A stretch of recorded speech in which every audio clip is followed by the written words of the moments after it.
January 10th, 2017 is the day FIFA ruined the World Cup. He sounds optimistic. Yeah, the man behind that quote is Grant Wahl of Sports Illustrated. Planet Football joining us here on the show. So tell us what you really think, Grant. And good morning. How are you today?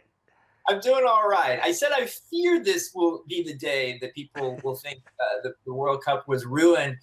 I am trying to keep an open mind here, so I don't want to totally write this off. And I do, as I wrote my column for Sports Illustrated, put out a couple of good things about this change. I do think inclusion is good. I think you have some countries in Africa and Asia, especially countries that have never made the World Cup before, that now will, and that's not necessarily a bad thing.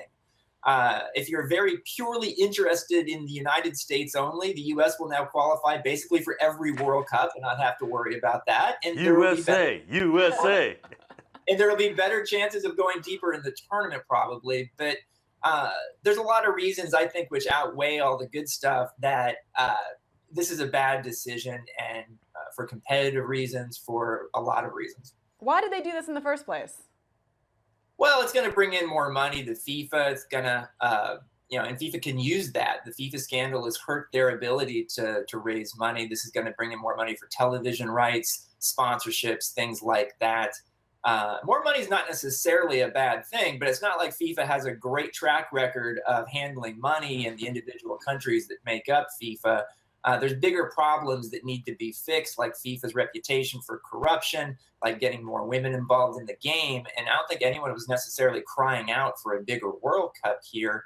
I remember a couple of years ago when the NCAA tournament wanted to expand to 96, and finally cooler heads prevailed and it just went to 68. I wish that had happened here. How is this news being received worldwide? Well, it depends on where you are. If you're in Africa or Asia, there's a lot of positive response in countries that have never made a World Cup before. I think more established countries in soccer and if someone who's thinking about just what's this going to be like for the fan to watch this 48-team tournament, there's a lot of negative response.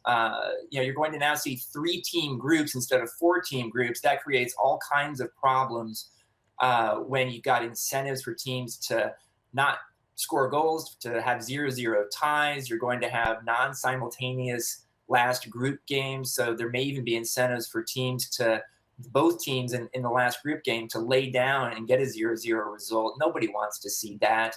And you're going to see more blowouts with very small teams playing against very large teams. So if they were going to change it, I kind of wish they had gone all the way to 64. I just think competitively 48 is a very difficult number mathematically to make any sort of logical tournament setup.